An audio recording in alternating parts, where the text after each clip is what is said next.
बेटे की शादी, क्योंकि रात के 11 बज चुके थे। श्रीनाथ जी को बहुत नींद आ रही थी, पर पत्नी थी कि अभी तक बेटे तरुण के कमरे से निकलकर नहीं आई थी। 2 बार श्रीनाथ जी उसके कमरे में चक्कर लगाकर आ चुके थे और अपनी पत्नी को बुला चुके थे। आखिर बहू नाव्या को रसोई में जाते देखकर उठ गए और तरुण के कमरे में जाकर बोले, अरे भाग्यवान, कब तक तरुण के कमरे में ही बैठी रहोगी? अब इन्हें भी सोने दो और खुद भी सो जा। आपको भी क्या चैन नहीं है? कुछ पल मेरे बेटे से बात कर रही हूँ, लेकिन आपको वो भी नहीं सुहाता? अरे मुझे तो सब सुहाता है, पर तुम दवाई लेना भूल जाती हो और फिर मुझसे ही झगड़ा करती हो कि आप याद नहीं दिला सकते थे क्या? हाँ तो ठीक है ना, दवाई लेकर आकर बैठ जाती हूँ। नहीं नहीं, तुम दवाई कमरे में ही लो और फिर आराम करो। डॉक्टर ने दवा लेने के बाद आराम करने के लिए कहा है। लेकिन कब? इस बार जब गए थे तब डॉक्टर ने कहा था, पर मेरे सामने तो ऐसा कुछ नहीं कहा। अरे तुम बाहर निकल गई थी तब कहा था। आखिर सुषमा जी को मन मार कर अपने कमरे में आना पड़ा। सुषमा जी के कमरे में आते ही श्रीनाथ जी ने कहा, क्या तुम बच्चों के कमरे में बैठी रहती हो? अच्छा लगता है क्या? इसमें अच्छा लगने की क्या बात है? मेरे बेटे से ही तो बात कर रही हूँ। पहले भी तो रात को मैं उससे बातें करती थी, पर पहले की बात और थी, अब बात और है। अब घर में बहू आ चुकी है और पहले कौन सा तुम उसके कमरे में 11-12 बजे तक बैठी रहती थी? तो बहू के आने के बाद भी मेरा बेटा तो बेटा ही रहेगा ना? सुषमा जी ने तुनक कर कहा और अपनी दवाई लेकर सोने चली गई। श्रीनाथ जी अपना सिर पकड़कर बैठ गए। दूसरे दिन सुबह श्रीनाथ जी अपनी मॉर्निंग वॉक से लौट कर आए तो घड़ी में 8 बज चुके थे। तरुण अपना नाश्ता कर रहा था और सुषमा जी वहीं डाइनिंग टेबल पर बैठी हुई थी, जबकि बहू नाव्या नाश्ता सर्व कर रही थी। सुषमा जी नाव्या को बिल्कुल भी तरुण के पास रुकने नहीं दे रही थी। जैसे ही नाव्या कुछ सर्व करने के लिए भी आती तो सुषमा जी बर्तन उसके हाथ से ले लेती। श्रीनाथ जी अपने साथ गर्मा गर्म कचौरियाँ लेकर आए थे। उसे नाव्या को देकर बोले, ले बहू, तरुण को भी परोस दे।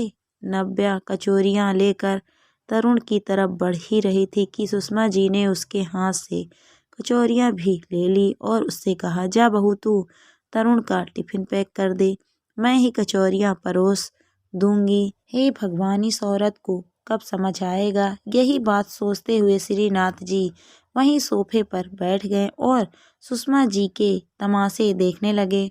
थोड़ी देर बाद तरुण घर से निकलने लगा तो उसने नाव्या को आवाज़ देकर कहा, नाव्या, शाम को जल्दी तैयार हो जाना, प्रवीण के यहाँ पार्टी में जाना है, मेरे सारे दोस्त आ रहे हैं।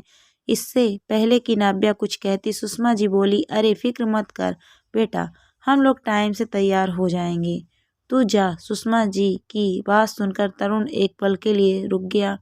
यहाँ तक कि श्रीनाथ जी भी हैरानी से अपनी पत्नी की तरफ देखने लगे तो सुषमा जी ने कहा, अरे खड़ा क्या है, जाता क्यों नहीं, देर हो जाएगी। ऑफिस में तरुण ने अपने पापा की तरफ देखा तो उन्होंने उसे जाने का इशारा किया। अपने पापा का आश्वासन पाते ही वो वहाँ से रवाना हो गया। वहीं नाव्या भी रसोई में चली गई। आखिर बोलती भी तो बोलती क्या। वहीं सुषमा जी कमरे में आकर अलमारी खोलकर अलमारी के सामने खड़ी हो गई। पीछे पीछे श्रीनाथ जी भी कमरे में आ गए। क्या कर रही हो भाग्यवान? अरे शाम की पार्टी के लिए क्या पहनूं, बस यही सोच रही हूँ। मैं यही तो पूछना चाहता हूँ कि तुम क्या कर रही हो? तुम्हें कुछ समझ है कि नहीं, या तरुण की शादी के बाद समझ बेच खाई? तरुण के दोस्तों की पार्टी है, वहाँ तुम कहाँ अच्छी लगोगी? अरे तो मैं तो उसके सारे दोस्तों को जानती हूँ, वो सब भी तो मेरे बच्चे जैसे ही हैं। अरे बच्चे जैसे हैं तो भी तो उन्हें स्पेस तो चाहिए ना, मतलब ऐसा है तो वो अकेला चला जाएगा, जरूरी है क्या नाव्या को साथ लेकर जाना? नाव्या तो उसके सारे दोस्तों को भी ठीक से जानती भी नहीं। अरे नहीं जानती तो जान जाएगी, वो दोनों पति पत्नी है। तुम्हें शोभा देता है क्या बच्चों के साथ जाना? अरे पर तरुण मेरा बेटा है। पर भाग्यवान तुम्हारा बेटा है, अब वो किसी का पति भी है।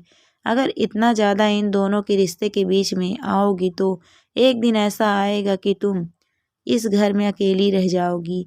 हर रिश्ते की अपनी मर्यादा होती है, इतनी मर्यादा क्या तोड़ना कि मजबूर होकर बेटे बहू को तुम्हारे सामने खड़े होकर बोलना पड़े। ऐसे कैसे जी?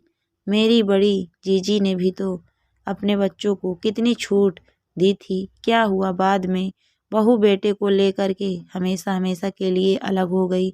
ना बाबा ना, मैं अपने बेटे को इस तरह अकेला नहीं छोड़ सकती और मैं नाव्या को कोई मौका नहीं दूंगी कि वो मेरे बेटे को लेकर अलग हो जाए। जब इतना ही डर था तो फिर बेटे की शादी ही क्यों की थी? देखो भगवान, हर बात के दो पहलू होते हैं। जीजी का बेटा बहू लेकर अलग हुई। इल्जाम लगाना आसान है, पर क्या उनके बेटे बहू में अक्ल नहीं थी? लेकिन कुछ नहीं।